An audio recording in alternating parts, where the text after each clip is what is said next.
John 6:25 through 29. On the following day, when the people who were standing on the other side of the sea saw that there was no other boat there except the one which his disciples had entered, and that Jesus had not entered the boat with his disciples, but his disciples had gone away alone. However, other boats came from Tiberias near the place where they ate bread, after the Lord had given thanks. When the people therefore saw that Jesus was not there, nor his disciples, they also got into boats and came to Capernaum, seeking Jesus. And when they found him on the other side of the sea, they said to him, "Rabbi, when did you come here?" Jesus answered them and said, "Most assuredly I say to you, you seek me not because you saw the signs, but because you ate of the loaves and were filled.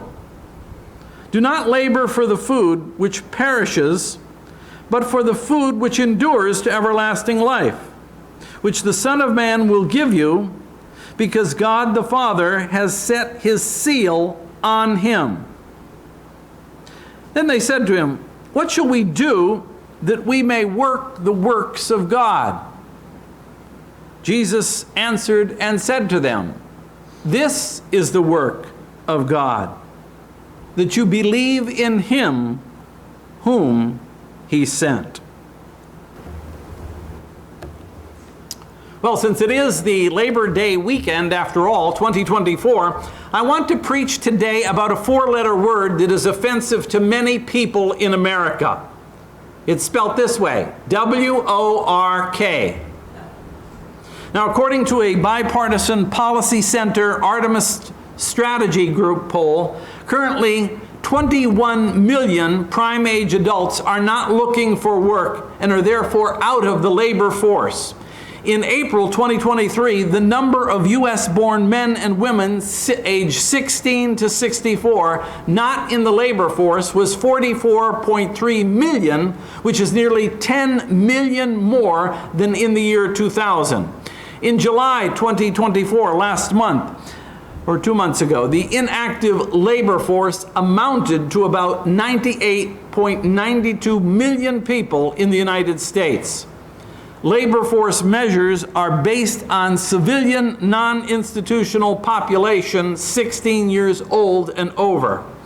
Now, Abraham Lincoln admitted that he was not particularly energetic when it came to real hard work, although he did real hard work. Lincoln remarked, and I quote, "My father taught me how to work, but not to love it. I never did like work, and I don't deny it. I'd rather read, tell stories, crack jokes, talk, laugh, anything but work," end quote. Now, some wit has made this observation: if hard work is the key to success, most people would rather pick the lock. Well, that's probably true. Now, you may be retired from your formal employment years and career, and therefore out of the active workforce, but you're not out of work. There's plenty of work to be done. And you may be caring for someone ill or incapacitated at home. You may be very much engaged in the workforce now, but most of us spend a good percentage of our lives laboring on the job. Now, in itself, work is not a curse. Adam and Eve had jobs. Their task in the Garden of Eden was simply to till and to keep it. Initially, it may be a delight, or must have been a delight, for them to work there. Until finally Eve went grocery shopping in the produce section of the wrong aisle of paradise, and she brought home some of it for Adam. From then on, God said, "In the sweat of your brow you'll eat bread till you return to the ground, for out of the ground you were taken, for dust you are, and unto dust you will return." And ever since, husbands have learned it's not wise to let their wives do all the shopping. Now, employees in a large Detroit business office reported for work one day, and they found the following notice on the employee bulletin board. It read like this, quote, "The management regrets that it has come to their attention that workers dying on the job are failing to fall down. This practice must stop, as it becomes impossible to distinguish between death and the natural movement of the employees. Any employee henceforth found dead in the upright position will immediately be dropped from the payroll. Now, needless to say, some like to talk about their work, their occupation, their career. Others prefer not only not to talk about it, but not to perform it. Admittedly, the stakes are high.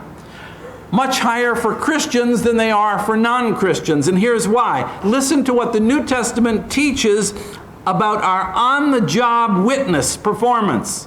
This is what it says. Slaves, that could be employees, obey your earthly masters with deep respect and fear. Serve them sincerely as you would serve Christ. Try to please them all the time, not just when they're watching you.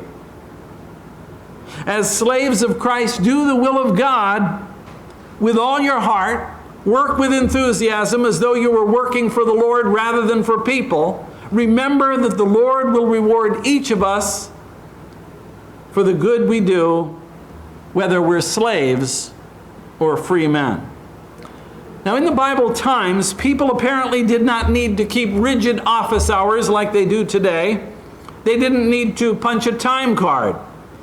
Now, that may help to explain why that some of the people lingered around after that great miracle of the feeding of the 5,000 by Jesus. They saw the sign which gave evidence of Jesus' divine power. He took 5 barley loaves and 2 fish, and he spread it among 5,000 men, not counting the women and the children.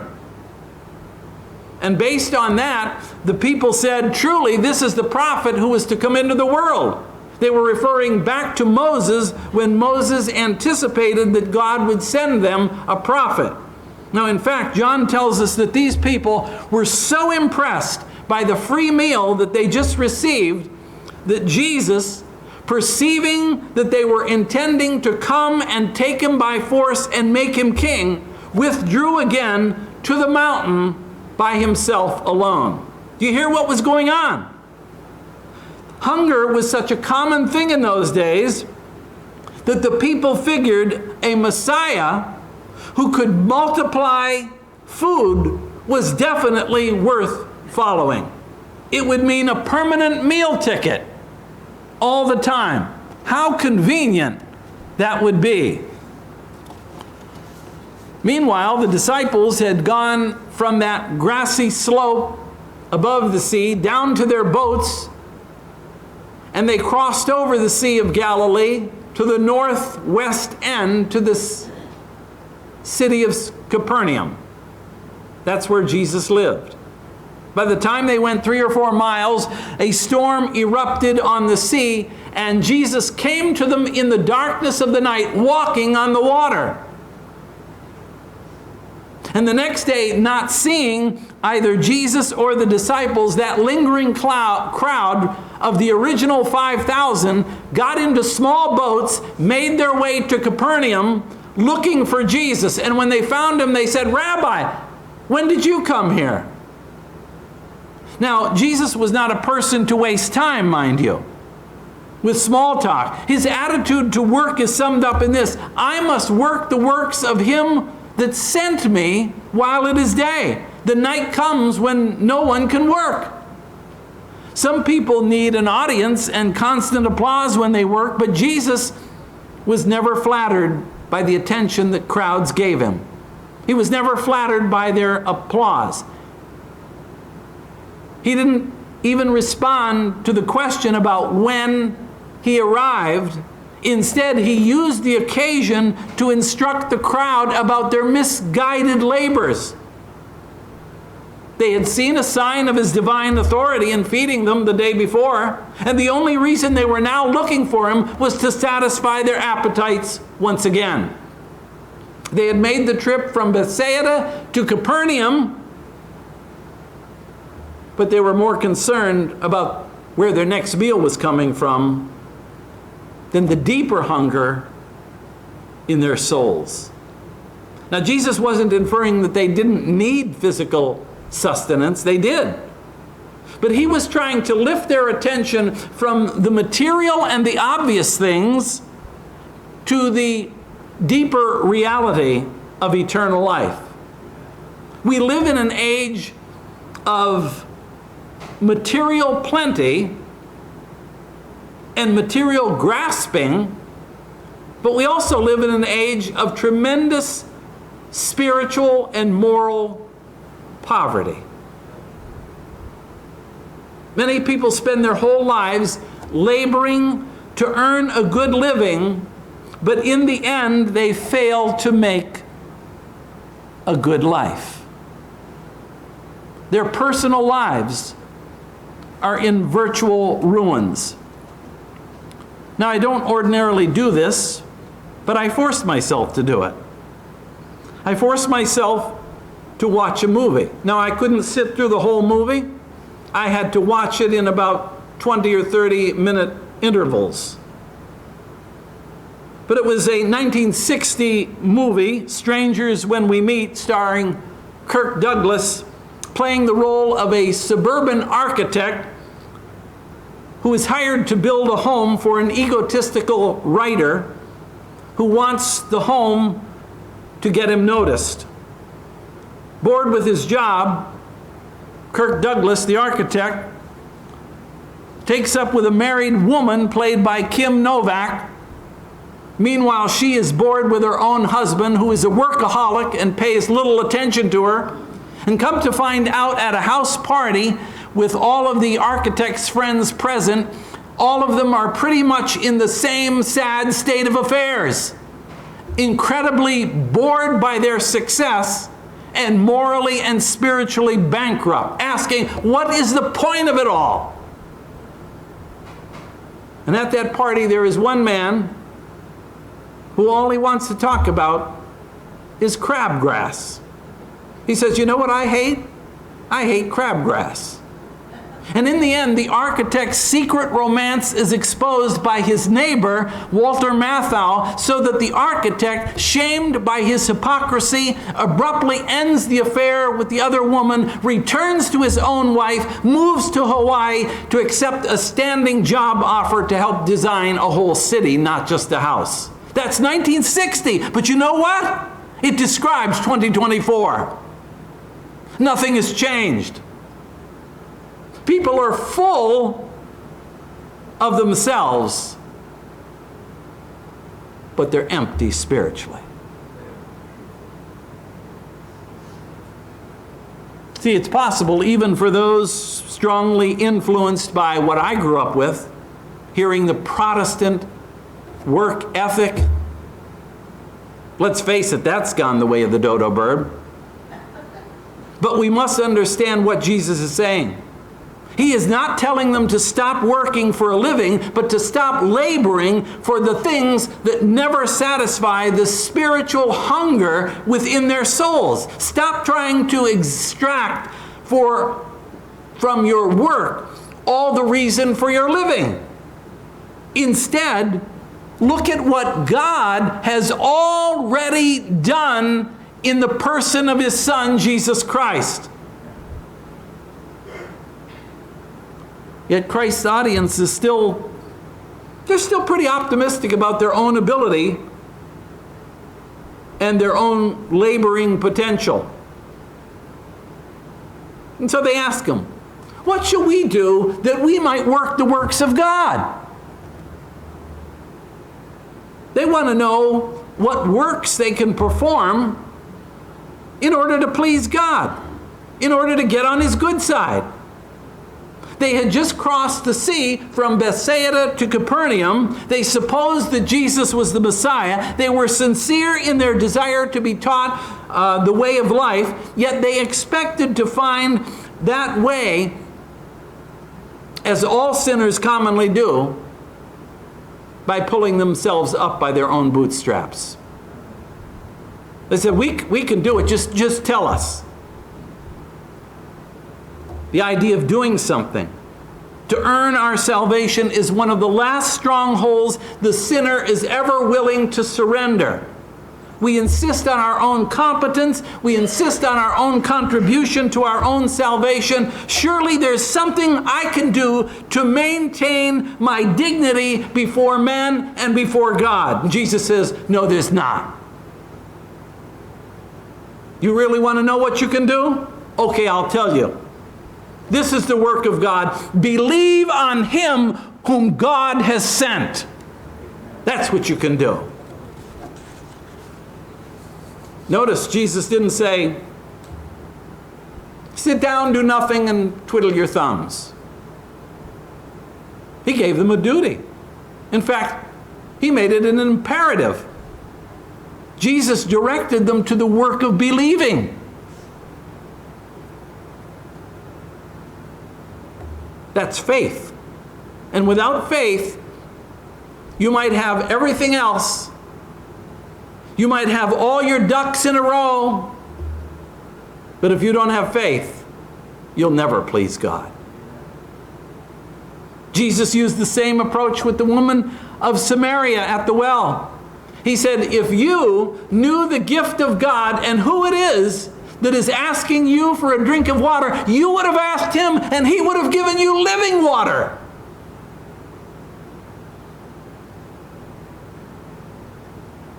You know what? I have the sense that God is always calling me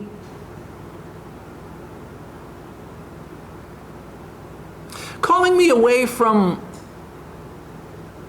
the inclination of self-analysis, calling me away from self-absorption, calling me away from brooding over my own situation.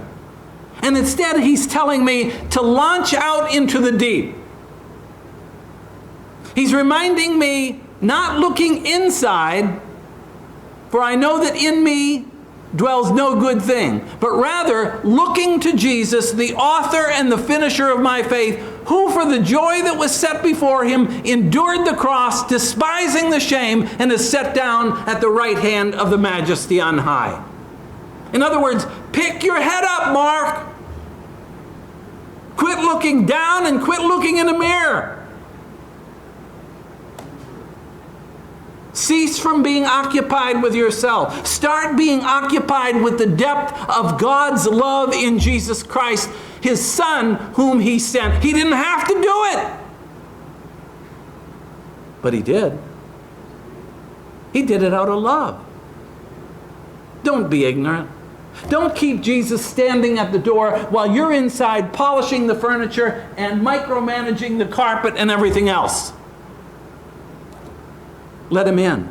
Let him in. Jesus claimed to be the bread of life. He's the only permanent satisfaction to that human desire for life and that longing for relationship. Brethren, I count not myself to apprehended, but this one thing I do, forgetting those things which are behind and reaching forth to those things that are ahead, I press toward the mark, the finish line of the high calling of God in Christ Jesus. Do you do that? Attainment of satisfaction hinges upon forgetting yourself, getting out of yourself, out of your own labors and accomplishments, out of your muddled thinking, and through faith being transported into the overwhelming sea of God's goodness and grace in Jesus Christ. Everything else is just fluff. It's vanity. Solomon said that. It's a chasing after the wind. It's hollow, it's empty, it's futile. It goes nowhere. God, not man, creates the opportunity for man's salvation. That's the first thing we need to understand. Jesus said, without me, you can do nothing. He didn't say you can do some things you'll be able to get. He said, without me, you can do nothing. Doesn't it make sense that it's ours to accept him? Just to take him at his word, knowing that he is the only one approved by God for our salvation. Faith in Jesus Christ. Nothing more,